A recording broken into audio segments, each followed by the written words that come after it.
What is happening? I originally recorded this video, but I did the most rookie mistake, and I put the wrong battery in. I put a battery in that died real fast. So, anyways, redoing this video.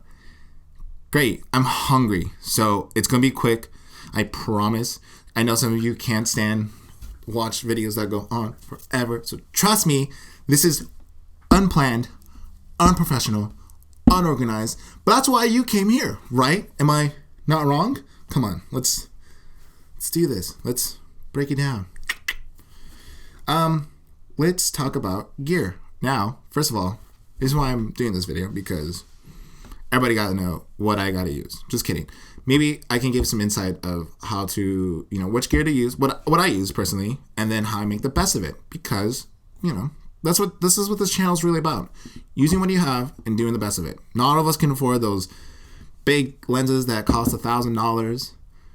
Some of us, but not all of us. And some of us can't afford the cameras that cost almost $2,000. So I'm not going to tell you the prices of each one. You can look that up. But I'm going to tell you pretty much what I use, and I use the best of them. So let's get started. Transition to, I don't have an opening yet, but what if I do something where I stop and I change it up and I have my hood on? What? That's crazy. That's amazing. You didn't see that. You didn't. You did it. You didn't. I hate myself for this. Anyways, for starters, let's start with camera I use. I use the Sony A7 II. It's my favorite camera. My pride and joy. I use the Sony A7 II. It's a 24 megapixel camera. And it's by Sony. It's one of their mirrorless cameras. I'll get into later why I use mirrorless cameras. That's going to be another video. I might do a comparison between mirrorless and DSLRs, because I've used Canons and Nikons. Don't get me wrong, I love them both, but this is the one I mainly use. This is my main camera. This is what I use for both film and stills, but mainly stills. I'm mainly a photographer, not such a great videographer. I'll get there one day. I will. Let's start with the lenses. Now, let's start from what I kind of use and what I mainly use. What I kind of use is the 28 to 70. Is it 20? Yeah, 28 to 70, 3.5 to 6 point aperture.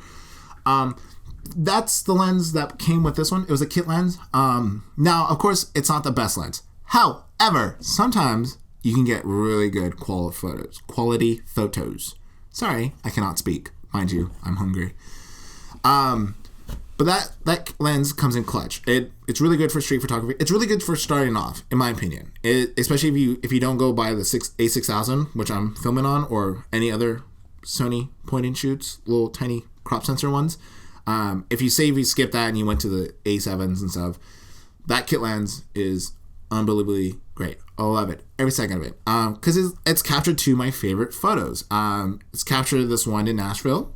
It was my favorite photo. I literally took it on accident, but this is how it is. People ask me if this what did I edit this? Did I change it up? No, this is how the photo naturally came out. I love it. My favorite one. It also captured my second favorite photo. Now, it's not so ooh or ah, but for some reason, to me, I love it. And it's this photo in Santa Monica. This photo I captured, it was in Santa Monica. There was an alley. For some reason, something about that alleyway spoke to me, and I decided to capture a photo. Now, this happened on accident, and it was done on that lens, on the 28 to 70. And it came out perfectly amazing. So, anyways, it is what it is, but it does its job. And I do sometimes some portraits with that. I do some landscapes. I don't have any on hand right now because I forgot which ones I did. So yeah. Anyways, my next lens I don't use as much, but it comes in clutch. Is this 35 millimeter? It's a 1.8. It is a great portrait lens, especially on the A6000. Not the best one to use on the A7. I'll still use it, but I don't, because it crops down the resolution, because this is a crop sensor. It's a crop lens for a crop sensor, and this will drop the resolution down to, I think it's a 19 or 17. Actually, I think it might be less than that. I don't know. That's something I gotta look up. Anyways, the next lens I use, so I'm gonna just ignore this, but it does. It comes clean bokeh, super nice, mainly on a crop sensor.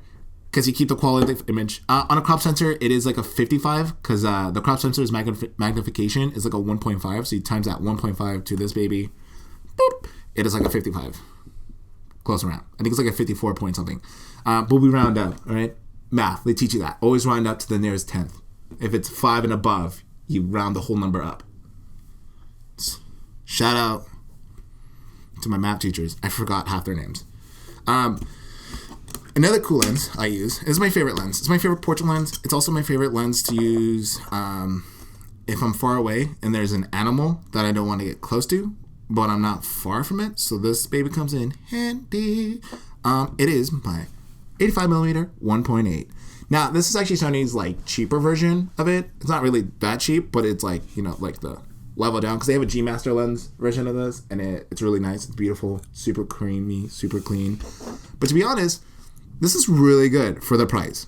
Like I said, it is expensive, but for compared to this, to like the G Master lens, this one, I rather prefer this one over the G Master. That's why I bought it. It's also a wide angle lens, which is clutch because I love wide angle lenses. Anyways, I love wide angle lenses.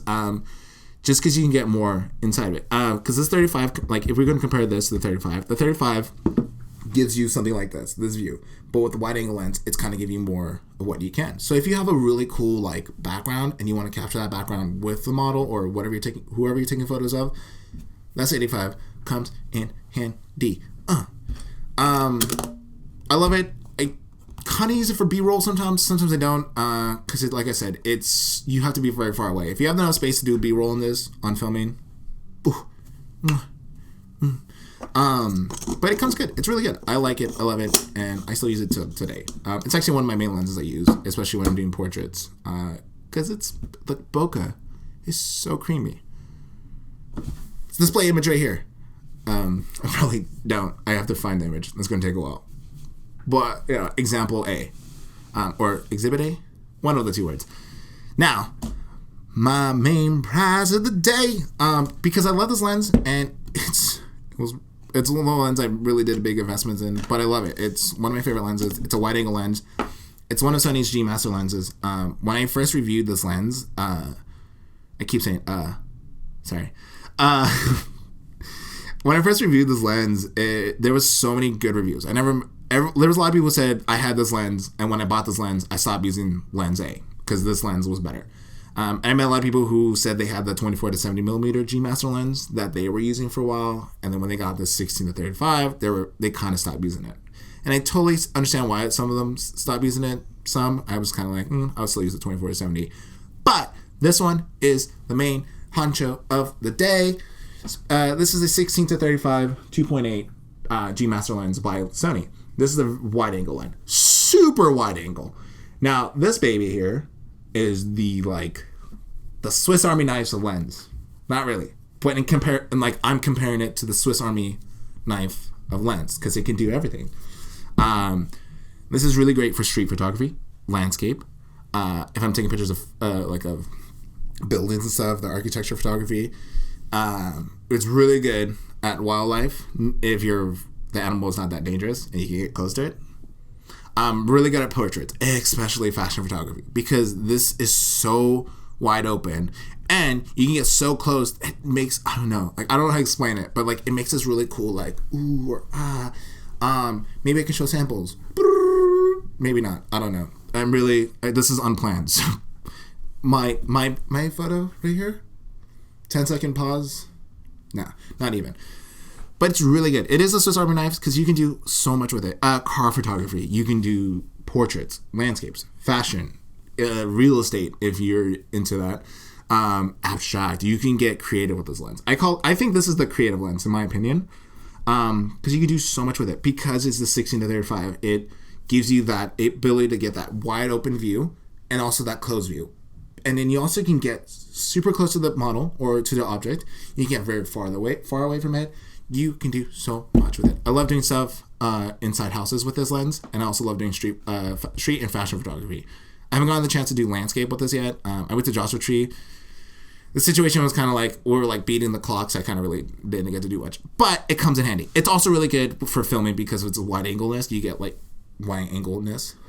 because it's a wide angle, you get so much of a view that it comes in handy. And I love it. It's really good. It's really clutch. It's one of my favorite lenses. So that's that for the lens collection. Another thing I buy all the time is the Zeiss lens wipe. I carry this with me all the time because sometimes I am an idiot and I'll touch my lens, the glass, and I'm like, fudge. So this comes in handy. Don't use your shirt. Don't use a cloth unless you have like a little fabric cloth. But these come in handy because there's these like alcohol wipes by Zeiss, and they come in handy. I love them. They keep my things clean. You also have to have a hard drive, an external hard drive. Make sure you get one of these. They come in clutch because your computer cannot always be trusted. Another thing is tripods are expensive. I understand that. When I first was trying to look for a tripod, the cheapest one I found that was good, durable, and can like professional use was like $70. Now, if you can find a durable tripod for less than that, by all means, put in the comments because your boy is looking for one. But I used one from Amazon. It was only $20, and it's durable. I use it for all my astrophotography, bro. Like, comes in clutch. Now, for people who are doing inside photography, they don't want to buy expensive lights. And I know one of the biggest issue is, trying to light the room, eliminate as much noise as you can, because sometimes the tiniest shadows can bring noise. The light I'm using is Fovitec.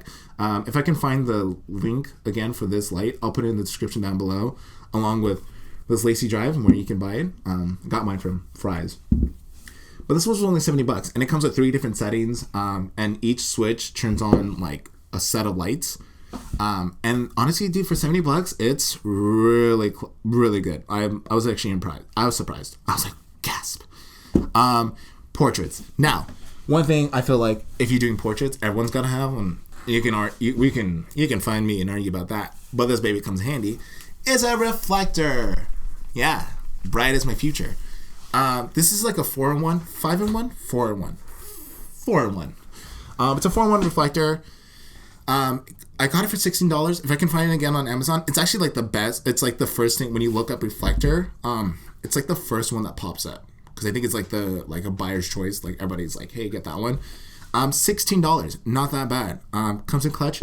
It comes with 2 types of reflector: a silver, a gold. It comes with a I can't even think of the word now. This is what happens when you're on day 17 of quarantine. Like, illiterate. But it bounces light, especially if you're using like something like this. You can put it in the corner and it'll bounce another light, eliminate a shadow if need to. And it comes with a diffuser. So in case you're outside and you're taking photos and the sun's too bright, you can use a diffuser to kind of like stop that light down. $16. Love it. Camera bags. For some of you who have worked with me, you know I don't have a camera bag because I still haven't found the right bag for me.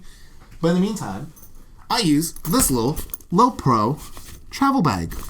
Because like I said, I only carry 2 lenses, and I kind of like only need the camera go to here and the lens go in here. And then I'm always taking this 16-35 because it's the Swiss Army knife of lenses. And it comes with a case when you buy it. So this low pro bag comes with batteries. I always bring 2 SD cards. So one goes here, one's in the camera. Little side pockets for your lens cleaners and for your charger. That's what I have right here. I can't even think of the word. I'm so tired, and I've been sleeping all day. That's how tired I am. Anyways, it goes in here. So that's where it goes. But yeah, so I haven't found a bright bag yet. But trust me, I use my rucksack, and I'm careful with it. I also use my tactical bag that I have hanging up here. I use it when I go traveling.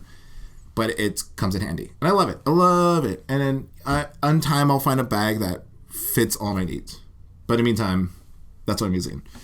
I guess the point of this video is to just pretty much tell you that you don't need all the fancy equipment. You don't need to spend dollars and dollars of this or that. You just need to get what you have now and use the best of it. Learn your camera. Learn your lenses. Learn how to take photos without needing this lens, or learn how to take that photo without needing that lens. Because sometimes one lens can be more versatile than the next.